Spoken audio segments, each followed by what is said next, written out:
అన్ని ఏర్పాట్లు వేగంగా జరుగుతున్నాయని ఎస్పీ అశోక్ కుమార్ చెప్పారు.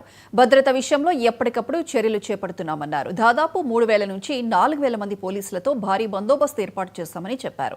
మహానాడుకు వచ్చే ప్రజలకు ట్రాఫిక్ ఇబ్బందులు కలగకుండా ముందస్తు చర్యల్లో భాగంగా 15 చెక్ పోస్టులను ఏర్పాటు చేస్తామంటున్న ఎస్పీ అశోక్ కుమార్తో మా కడప ప్రతినిధి రాజు ఫేస్ టు ఫేస్. కడప జిల్లాలో జరిగే మహానాడు ఏర్పాట్ల విషయంలో భద్రత విషయంలో కడప ఎస్పీ అశోక్ కుమార్ గారు ఎప్పటికప్పుడు పర్యవేక్షిస్తూ ఉంటున్నారు.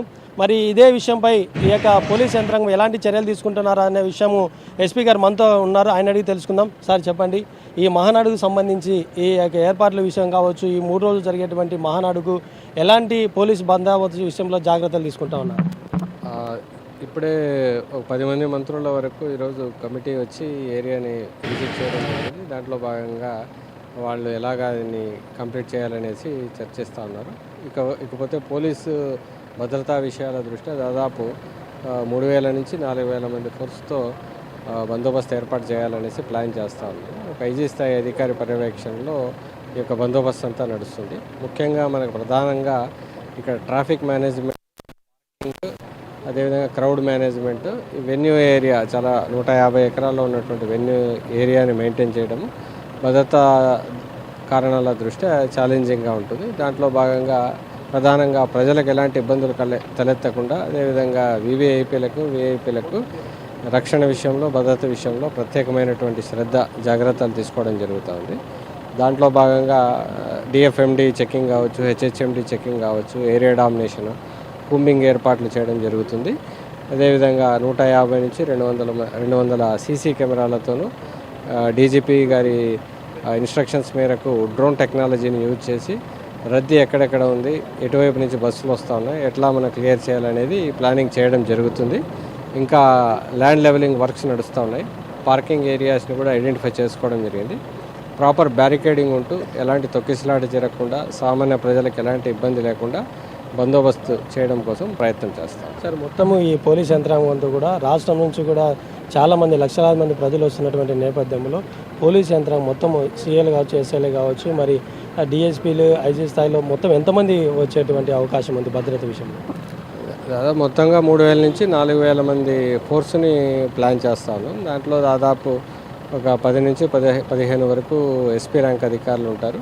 20-25 వరకు అడిషనల్ ఎస్పీ ర్యాంక్ అధికారులు ఉంటారు. 50 నుంచి 60 వరకు డిఎస్పీ ర్యాంక్ అధికారులతో ప్లాన్ చేయాలనేసి భావిస్తాను. దాంట్లో ఇంకా తుది మెరుగులు దిద్దాల్సినటువంటి అవసరం ఉంది. ఫైనల్గా ఎంతమందితో వేస్తారనేటటువంటిది అధికారుల పర్యవేక్షణలో, అధికారుల సూచనల మేరకు కంప్లీట్ చేయడం జరుగుతుంది. డిఐజీ పోయా ప్రవీణ్ సార్ కూడా దీన్ని ఎప్పటికప్పుడు డైలీ బేసిస్లో పర్యవేక్షిస్తారు. సార్, ట్రాఫిక్ విషయంలో మరి ఇక్కడ అంతా కూడా చాలా వెహికల్ ఉన్నటువంటి అవకాశం ఉంది. కాబట్టి కడప నగరంలో కూడా ప్రజలకు ఇబ్బంది లేకుండా ఎలాంటి చర్యలు తీసుకుంటున్నారు? ఎక్కడెక్కడ చెక్ పోస్టులు పెట్టే అవకాశం ఉంది? దాదాపుగా మన కడప అవుట్స్కట్స్లో నుంచి మొదలుకొని జిల్లా బార్డర్ వరకు దాదాపు 10 నుంచి 15 వరకు చెక్ పోస్టులను ప్లాన్ చేస్తూ ఉన్నాము. పీబీ కుంట కావచ్చు, ఎడమడక కావచ్చు, పులివెందుల ఏరియాలో కావచ్చు, అనంతపూర్ బార్డర్లో కావచ్చు, నెల్లూరు బార్డర్, అన్ని జిల్లాల borders, Nandyal border, Kurnool border, ఇటు తిరుపతి, రాయచోటి ఏరియాస్ నుంచి వచ్చే ప్లేసెస్లో 10 నుంచి 15 వరకు చెక్ పోస్టులు ప్లాన్ చేస్తూ ఉన్నాము. అదేవిధంగా 5 నుంచి 6 డైవర్షన్ పాయింట్స్ని కూడా ప్లాన్ చేస్తాము. హెవీ వెహికల్స్ తిరుపతి నుంచి వచ్చే వాటిని ఎలా డైవర్ట్ చేయాలనేది మనం ప్లాన్ చేస్తూ ఉన్నాము. సామాన్యంగా పబ్లిక్ ఎవరైతే బైక్స్లో కావచ్చు, బస్సులు, కార్లలో వెళ్ళే వాళ్ళకు కూడా మహానాడు వల్ల ఇబ్బంది కలగకుండా ఉండడం కోసం ఎక్కడ డైవర్షన్స్ ఇస్తే ఎవరికి ఇబ్బంది లేకుండా ఉంటుందో ఆ విధంగా ప్లాన్ చేస్తాం. ఇది ఎస్పీ అశోక్ కుమార్ గారు చెప్తున్నది. కడప జిల్లాలో దాదాపు ఈ మహానాడుకు 3,000 నుంచి కూడా 4,000 వరకు పోలీసు భద్రతను కూడా ఏర్పాటు చేయడం జరుగుతుంది. జిల్లాలో ఎక్కడ ట్రాఫిక్ విషయంలో కూడా దాదాపు 10 నుంచి 15 వరకు చెక్ పోస్టులను కూడా ఏర్పాటు జరుగుతుంది. ప్రజలకు ఎలాంటి ఇబ్బందులు కలగకుండా అన్ని విధాలుగా చర్యలు తీసుకుంటున్నామని ఎస్పీ అశోక్ కుమార్ చెప్తున్నారు. కెమెరామెన్ నర్సయ్యతో రాజు, 99 టీవీ, కడప నుంచి.